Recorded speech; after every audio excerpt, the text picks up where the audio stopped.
hari ini saya mau share sedikit tentang apa yang saya alami sedikit-sedikit ya dalam kehidupan berumah tangga selama 32 tahun. 32 tahun. Ya, 32 tahun kami berumah tangga. Ada satu perkataan yang sangat mempengaruhi kehidupan saya. Itu diberikan saya baca di salah satu buku ya.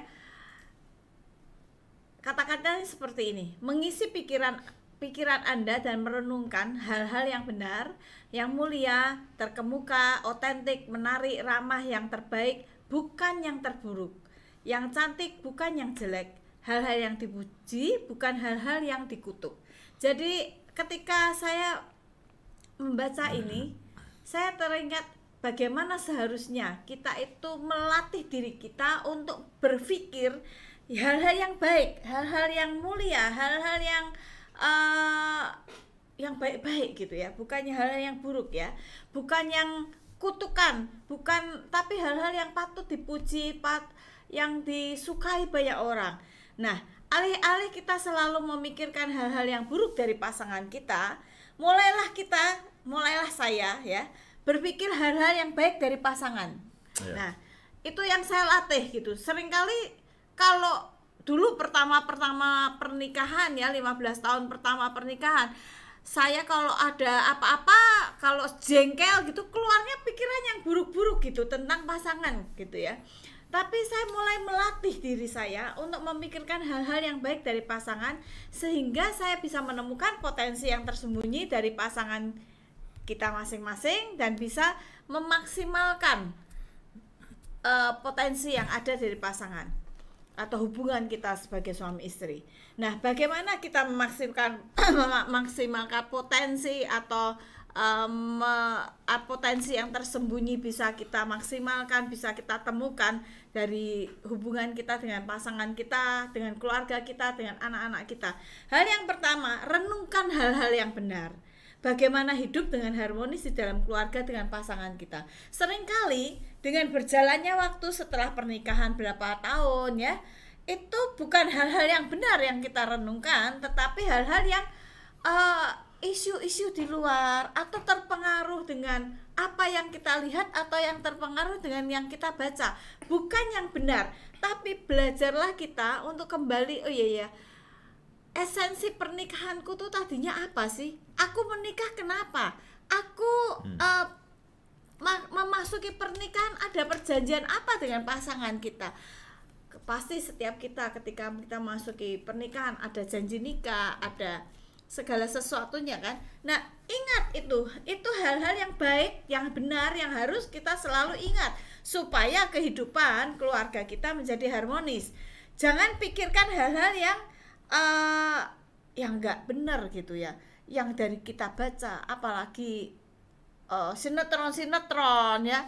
Aduh, kalau saya lihat sinetron itu dari zaman dulu saya muda sampai sekarang rasanya nggak berkembang gitu loh beberapa waktu.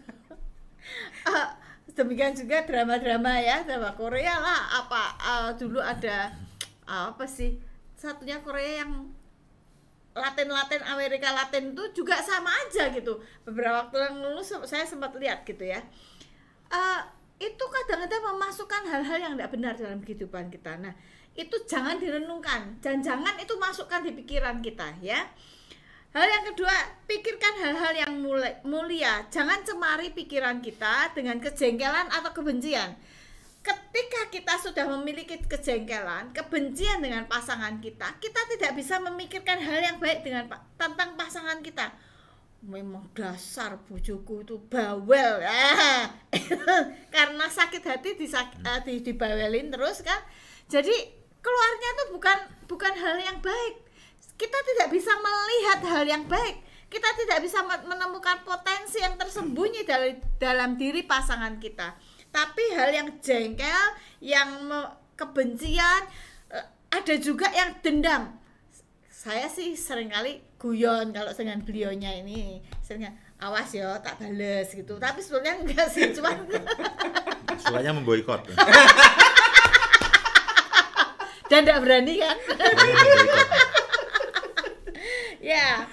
Kemudian hal yang ketiga adalah mulai berpikir hal-hal yang otentik, bukan yang mengada-ngada. Maksudnya begini, sering kali nih, ini pengalaman saya secara pribadi. Beliau ini orang yang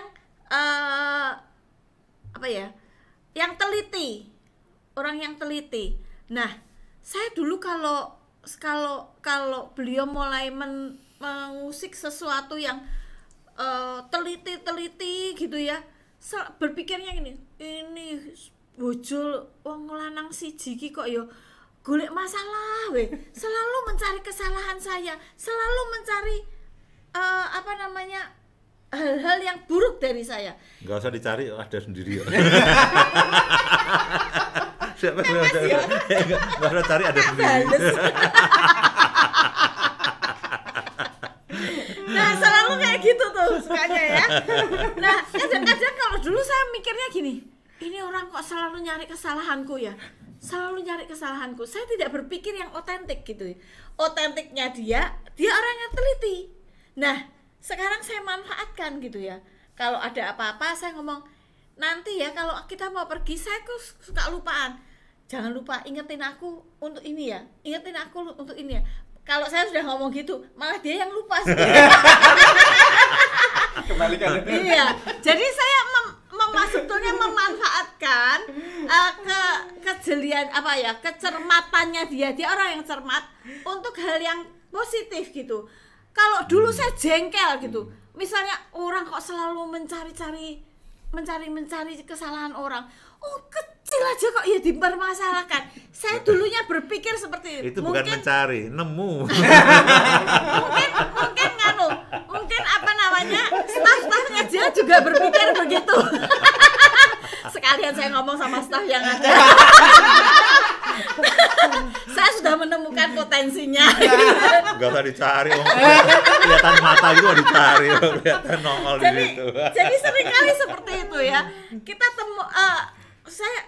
saya berpikirnya ini orang kecil dimasalahin gitu ya. Tapi saya mulailah berpikir hal-hal yang otentik. Kemudian yang selanjutnya, jangan berpikir yang buruk. Pikiran buruk akan menodai kehidupan kita dan akan menguras emosi. Seringkali ketika kita sudah memiliki pikiran yang buruk tentang pasangan kita atau keluarga kita tidak bisa menemukan potensi yang tersembunyi, tapi malah menguras emosi kita dengan dengan kemarahan-kemarahan, dengan kejengkelan-kejengkelan, mungkin tidak bisa terungkap, tapi di dalam hati itu menguras gitu, menghabiskan emosi kita. Yang terakhir, belajar memikirkan dan melakukan hal-hal yang terpuji dan mensyukuri keadaan yang ada. Syukurilah pasangan kita, syukurilah anak-anak kita, syukurilah keluarga kita, dan kita pasti akan melihat potensi-potensi yang tersembunyi.